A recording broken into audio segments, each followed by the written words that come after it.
मुझे एक बात बताएं, ये जो ग्रह हैं हमारे सूर्य, चंद्रमा, राहु, केतु जी, ये हमसे क्यों रूठ जाते हैं बार बार?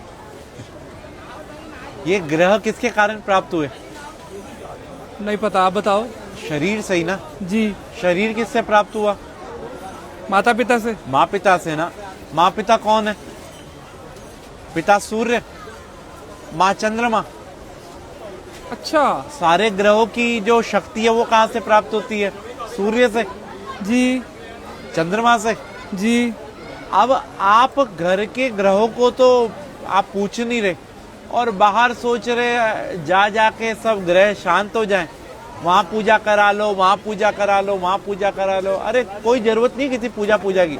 अगर आप अपने माँ पिता को प्रणाम करते हैं ना और उनकी सेवा करते हैं तो आपको किसी भी पूजा की जरूरत नहीं है। मतलब जो बाहर दान पुण्य करता है, किसी गरीब को, किसी नीडी को खिला रहा है, और घर में माता पिता को नहीं पूछ रहा, तो कोई फायदा नहीं दान पुण्य का भी। क्या फायदा ये तो बताओ।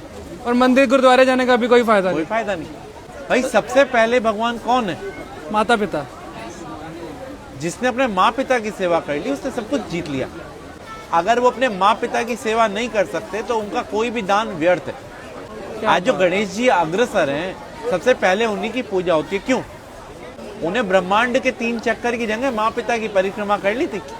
तो हम कैसे खुश कर सकते हैं अगर कोशिश करना चाहे कोई बच्चा? भाई अपने माँ पिता से पूछो उनको कहाँ जाने की इच्छा है। अगर आप कैपेबल हैं तो उनके साथ जाओ, उनको तीर्थ कराओ, उनको अच्छी अच्छी चीजें जो उनको पसंद है वो खिलाओ, उनको उनके पसंद की चीजें लाके दो। पिता तो फिर भी एक बार वो कह देगा बेटा ये नहीं, ये ला दे, ये नहीं। माँ को कुछ नहीं चाहिए, माँ को तो ही चाहिए उसका बेटा उसकी सुन ले। हाँ।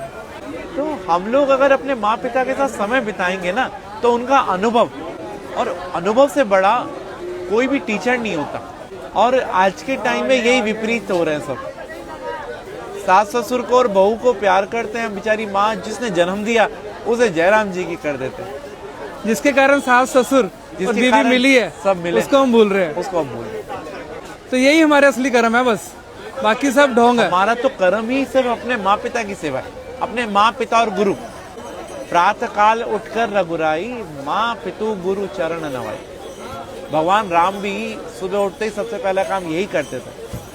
माँ पिता की ही सेवा हर एक मनुष्य ने करी और वो भगवान बना। अरे वाह। और फिर उसको कोई ना तो ग्रह तंग करेंगे और ना ही कोई पितृदोष होगा, और उसके पूर्वज भी खुश, सब कुछ खुश। तो राहु केतु फिर तभी आकर परेशान करते हैं। भाई राहु केतु कौन है? बुध, चंद्रमा, सूर्य, शुक्र कौन है? शनि कौन है? हमारे ही पास रहने वाला एक व्यक्ति राहु है, एक केतु है, एक चंद्रमा, एक सूर्य, एक शनि है। तो हम इन सबको, भाई सबको तो नहीं मना सकते ना, लेकिन जो इनकी एनर्जी का केंद्र है उसको मना लो ना। पिता को प्रणाम करने से सूर्य, पिता की सेवा करने से सूर्य, पिता की सेवा करने से हमारे सारे ग्रह शांत हो जाते हैं। आज जो मुस्कान आपके चेहरे पे है उसका कारण कौन है?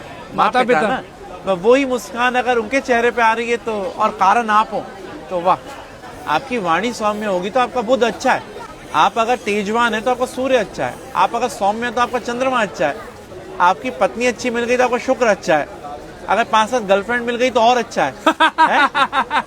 शादी से पहले बाद में नहीं, फिर बुरा है।